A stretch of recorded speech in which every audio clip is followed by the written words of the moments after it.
Hey everyone, welcome to Talks Tutoring. I hope you're having a great day. Today we are doing Chapter 6e, Question 17. So this is your differentiation chapter, and more specifically, this is about your first and your second derivatives. So if you're struggling with this question, hopefully this video helps you out, okay? So let's get into the question. Question 17. Given that fx equals to x cubed plus bx squared plus cx, and that b squared is bigger than 3c, whatever that is, we need to prove that, so there's three parts. Part A, the graph of f has two stationary points, so first derivative. Part B, the graph of f has one point of inflection, so that is second derivative. And part C, the point of inflection, so part B right here is the midpoint of the interval joining the stationary points, part A. So that is essentially saying, right, if I find the midpoint of part A, the solutions in part A, then and I arrive at this answer at part B, then that would prove C. So to do C, you need to do A and B first. Let's get into part A. What does part A want us to do? Prove that this graph right here, f, has two stationary points. So the first thing that comes to mind is whenever you see stationary points, you should always be deriving, okay? So let's derive f dash x equals to 3x squared. Well, if you're doing special, you should be able to do this piece of cake, okay? 3x squared plus 2bx plus c. And of course, if you want to find the stationary points, you let the graph equal to 0, or you let the gradient equal to 0. So in that case, you can start solving for x. But we don't even have to go that far. We just need to prove, right? So guys, a different or an easier way of doing this, or actually the recommended way that I would suggest you to do, is you find the discriminant. Now, if I have two solutions for x, then that means I have two stationary points, right? So another way of saying solution, so if I want to find, or if I want to show that a graph has two solutions, I can just say, discriminant bigger than 0. If you can prove that discriminant is bigger than 0, then you're proving that the graph, this gradient graph, let equal 0, has two solutions. So that means two stationary points, okay? So what is discriminant? Well, discriminant in this case is b squared minus 4ac, that is the formula. And b squared is 2b squared, so that is 4b squared. And 4ac, it would be 4 times 3 times c, so that is 12c. Now, we can factorize 4 out, and we have b squared minus 3c. And doesn't b squared minus 3c look familiar? Well, up here. B squared is bigger than 3c. Since you can say b squared minus 3c is bigger than 0 because b squared is already bigger than 3c. So if you minus 3c from b squared, you should get a positive number. You can say, yes, discriminant is therefore bigger than 0, okay? And that's it. If discriminant is bigger than 0, then you can go, therefore, graph f has two stationary points. So f has two stationary points, okay? So I'll just shortcut that. You guys understand what's happening, right? So that's part A. Now let's get into part B. Part B, the graph of f has one point of inflection. Okay, now what does point of inflection mean? Well, that means it's a concave up that eventually turns into concave down. So this is the point of inflection. Or you can have concave down that turns into concave up. So this point right here, at the point where it changes, would be your point of inflection. Mathematically speaking, it will be f dash x equal to 0. Okay, so that's pretty much your point of inflection. So let's look at this graph first. Now, if I derive the first derivative, I should end up with my second derivative, and in this case, we should get 6x. So I'm bringing 2 down. I get 6x plus 2b. C disappears, and I'll let it equal to 0. Well, that's pretty much it. 6x plus 2b equals 0. You can definitely solve for x, which happens to be negative 2b over 6, which is negative b on 3.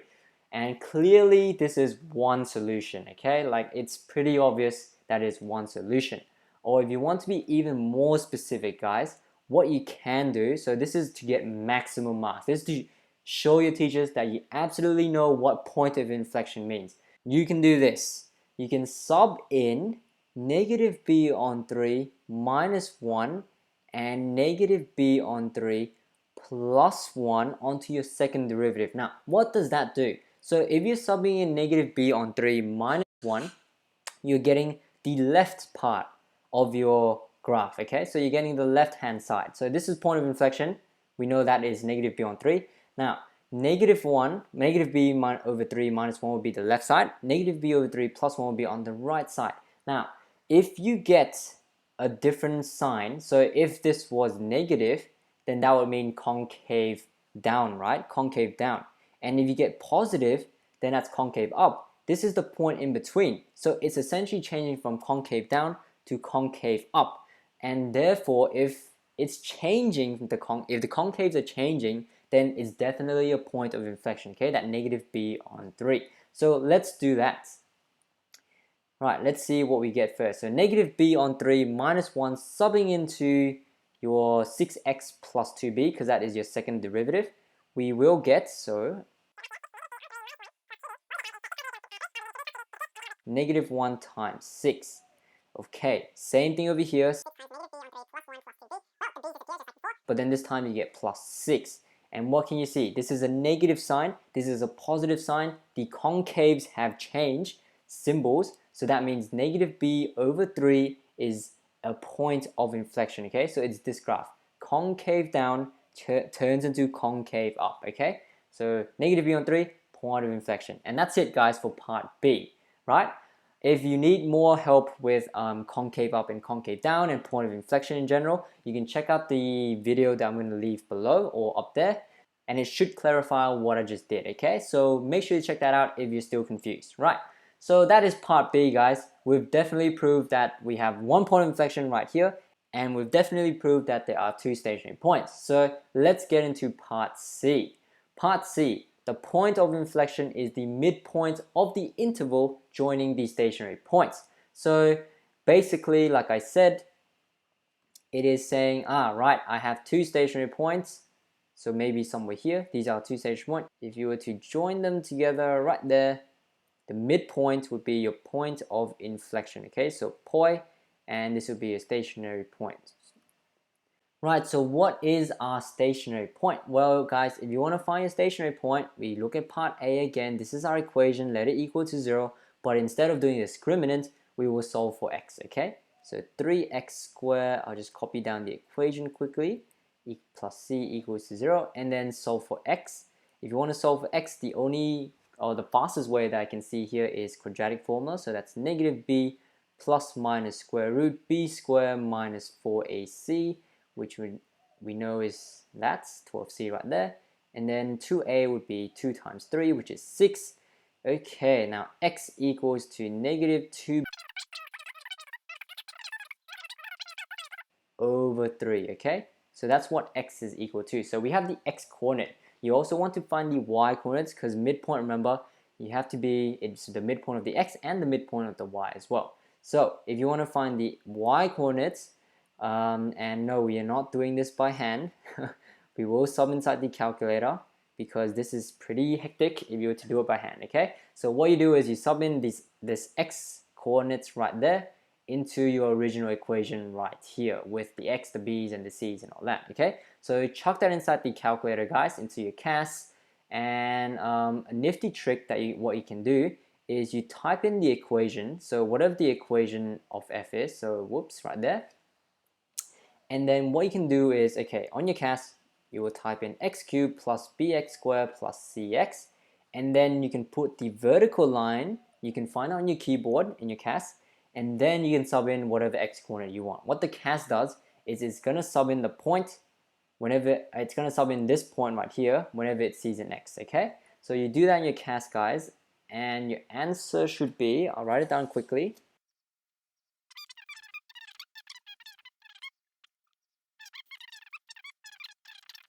right, guys, so those are your stationary points.